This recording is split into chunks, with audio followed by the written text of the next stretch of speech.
Ожидаемые экранизации, путешествия по мультивселенной, постапокалипсис, прыжки во времени и не только. В этом выпуске. Привет, киноманы, вы на канале Shadow Tavern. И сегодня у меня для вас 10 самых интересных, фантастических новинок этого года, которые вам точно не захочется пропустить. Устраивайтесь поудобнее и приятного просмотра.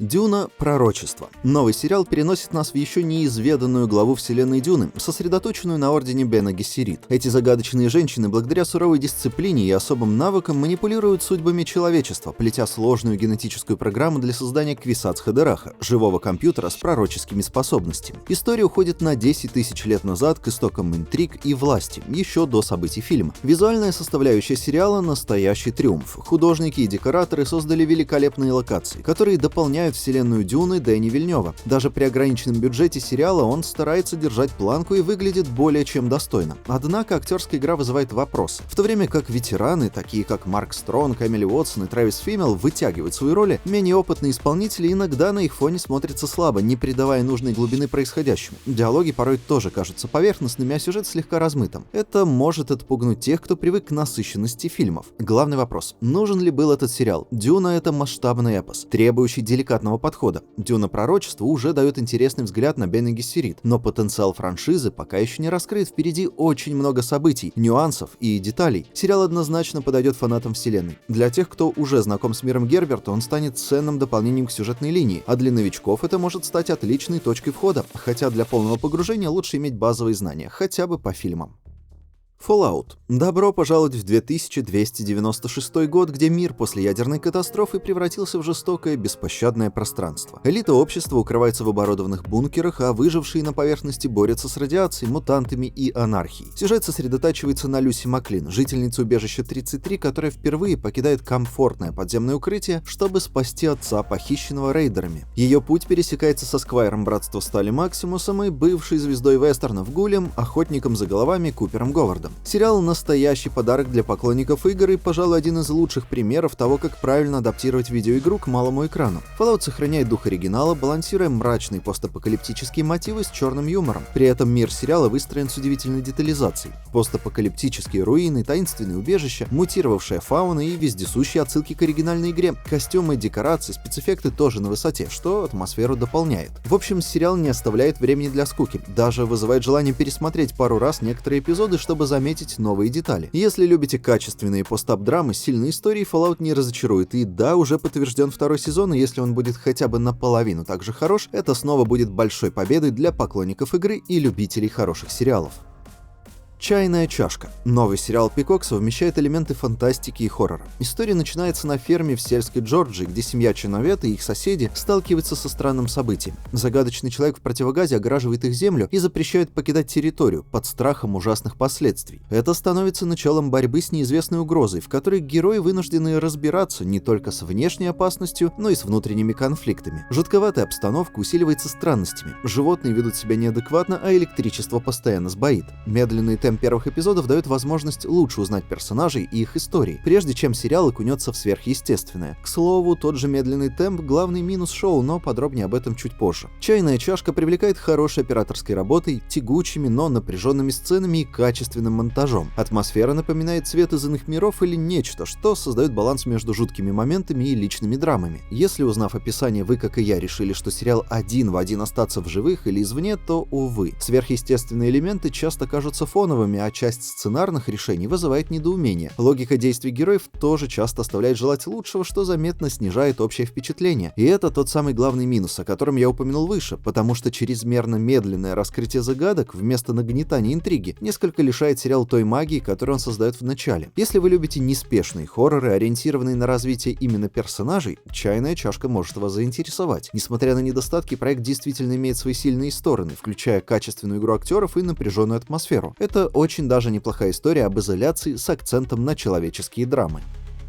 Темная материя. Научно-фантастический триллер, который мгновенно захватывает внимание. Сюжет сосредоточен на Джейсоне Дессоне, физике, неожиданно оказавшемся в альтернативной версии своей жизни. Перенос в другую реальность и путешествие через бесчисленные параллельные миры становится для него способом не только вернуться к семье, но и встретиться с самим собой, другими версиями себя. Сериал основан на одноименном романе Блейка Крауча, который сам взял на себя роль сценариста и продюсера. Это позволило не только сохранить дух оригинала, но и расширить изначальную идею. Некоторые сюжетные линии, упомянутые в книге вскользь, в сериале так и вовсе раскрыты подробно. Кастинг тоже вызывает восхищение. Джоэл Эджертон в главной роли легко справляется с внутренней борьбой героя, а Дженнифер Коннелли, Элис Брага и Джимми Симпсон дополняют звездный ансамбль. Актеры настолько органичны в своих ролях, что отличие от книжных описаний персонажей перестает быть недостатком. Несмотря на схожие идеи в других произведениях, здесь концепция мультивселенной показана не как очередной модный тренд, а как способ исследовать человеческую природу. Если вам все это зайдет в начале, то и дальше точно не разочарует. Как и многие сериалы, «Темная материя» страдает от мелких сюжетных нестыковок, но в этот раз правда мелких, что явная заслуга участия автора оригинала в работе над экранизацией.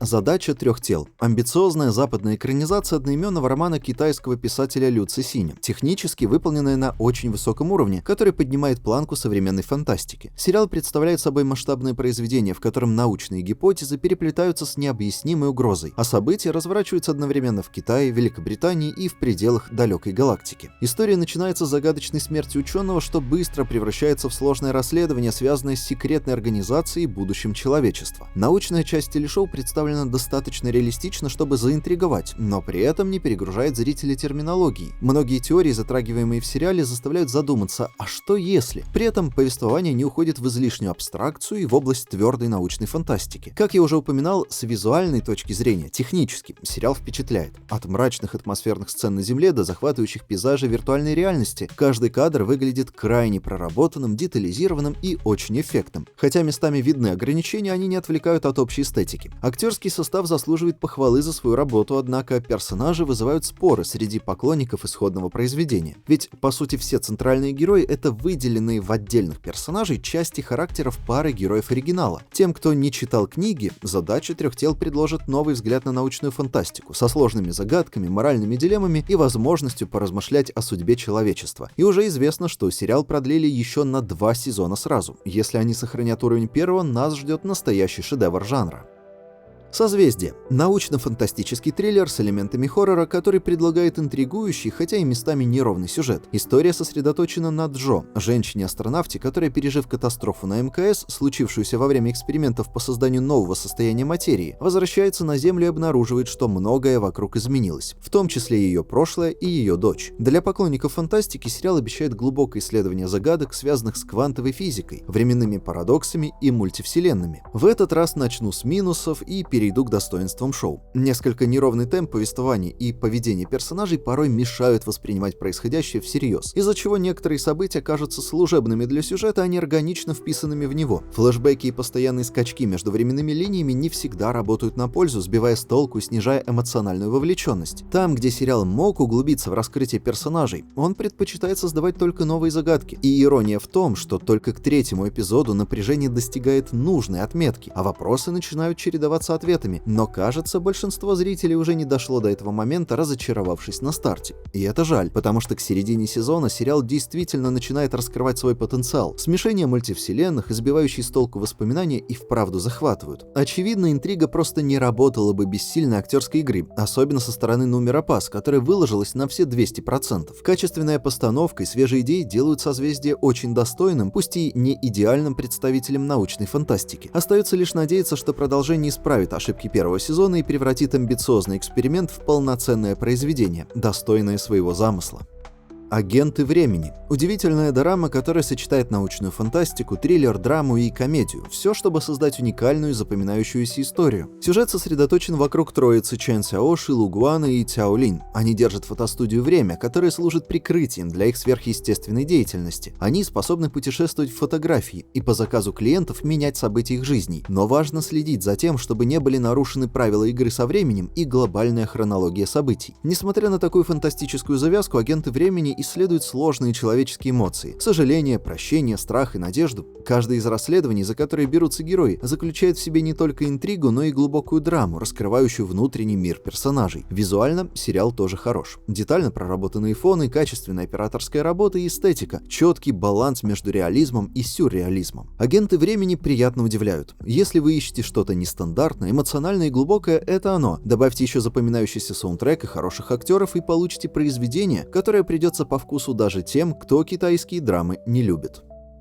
«Сигнал» — немецкий научно-фантастический мини-сериал с элементами детектива и драмы, который поднимает вопросы личных и общественных кризисов. История сосредоточена вокруг астронавтки Паулы, загадочно исчезнувшей во время космического полета, и ее мужа Свена, который, не дождавшись ответов от властей, решает провести собственное расследование. Параллельно развиваются политические и научные подсюжеты, что добавляет сериалу реализм, но может отпугнуть зрителей, ищущих чистую фантастику. Завязка цепляет сразу. Пропажа Паулы, намеки на тайные радиопереговоры и загадки, связанные с ее полетом, создают нужную атмосферу. События развиваются неспешно, но динамики достаточно, чтобы удерживать интерес. Но это больше семейная драма с научно-фантастическим фоном, чем твердый sci-fi. Главная интрига не только в том, что случилось с Паулой, но и как ее отсутствие влияет на ее близких. Не столько рассказывает о космосе, сколько использует его как зеркало для изучения человеческих отношений и решений. Если вы готовы к человеческой драме на фоне фантастического происшествия, то обязательно обратите внимание на этот мини-сериал.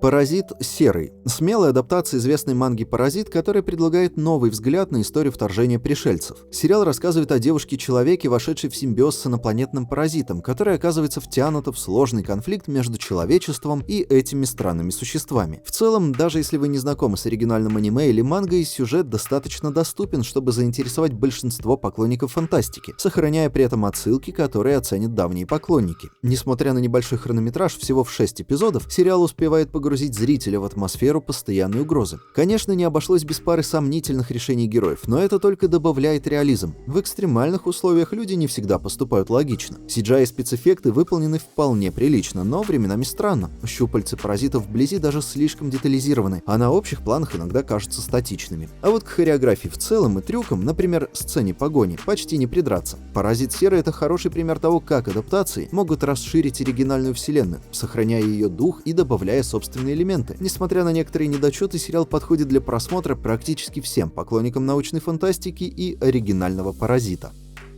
Проект «Тиран» — мини-сериал, который продолжает исследовать темы, начатые в фильмах «Ведьма» и «Эксперимент ведьма». Режиссер Пак Хун Джон вновь демонстрирует свою любовь к сложным сюжетам, экспериментальному стилю и амбициозному видению. Этот проект можно рассматривать как связующее звено между первым и вторым фильмом франшизы. Однако, как и в предыдущих работах режиссера, здесь есть свои сильные и слабые стороны. Сериал предлагает многослойную историю, в которой спецслужбы Кореи и США разыскивают украденный вирус, созданный в рамках сверхсекретной программы «Тиран».